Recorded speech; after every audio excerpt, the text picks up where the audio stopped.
Rajasthan have a target of 190 to pick up 2 points and consolidate their position at the top of the table. But Bangalore, well, playing at home, will obviously try to pull it back after that dismal last 5 overs in their batting effort. But started off well for Bangalore. They got the wicket of Joss Buttler in the first over, and anybody would happily take that. World beater he is. But you know what? Young Yashasvi and young Devdutt did not get that memo and have since then put on a 91-run partnership, right? They put on a 91-run partnership going at a fair clip. And what I love about DDP, we know Yashasvi plays quick, but Devdutt Padikkal today almost playing in position, came out to open because 4 balls is when the wicket fell, and also playing against Bangalore, who let him go. So Devdutt is one of those sabka badla lega tera Faisal.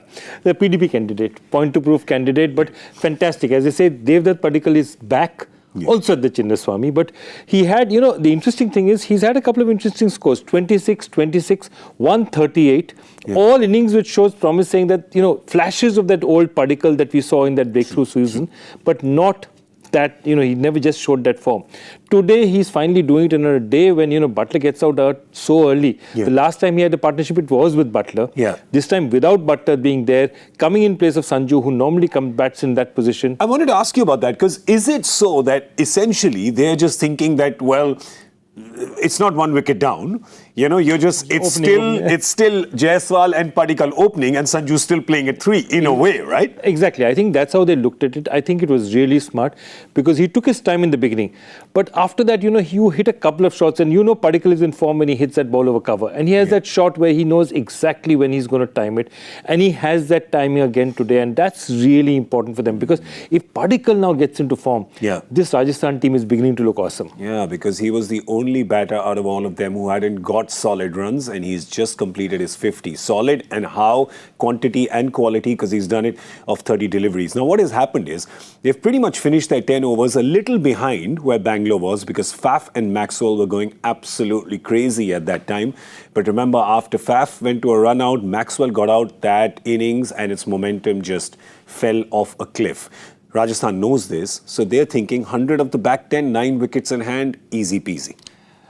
Not easy peasy, but it's something that they know what the mistakes they've made. And I think this is the dangerous thing out here. If you look at the bowling out here, nobody has really impressed you. Except for Siraj, nobody has looked impressive. Willie was okay, but remember, Willie was bowling at a time when there was just a wicket had dropped at the other end. Yeah. So it was not a situation which was, where the batsmen were taking any risks. But if you see all the other bowlers, they've gone. And the worry for them would be the fact that Hasaranga is gone. Hasaranga has not done very much. Shahbaz Ahmed, they haven't yet tried. It's interesting because 2 left-handers are there, so they don't want to try him against left-handers. But Shahbaz will go out of the game in a few overs because after the 13th, 14th, you can't use him anyway. Yeah.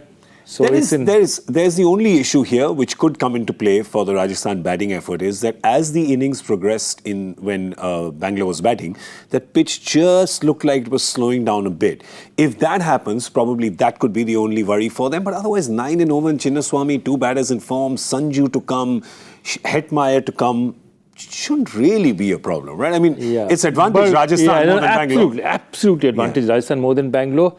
But this is the year of Rinku Singh and KL Rahul's finishes. So I don't... Anything can happen. Anything can happen. But, we think it's Rajasthan, but who knows? Anything can happen. All right, listen, we're going to scoot out of here now before Rajasthan fans accuse us of taking a wicket, because that's what we always do in the comm box. We're going to get out of here quietly.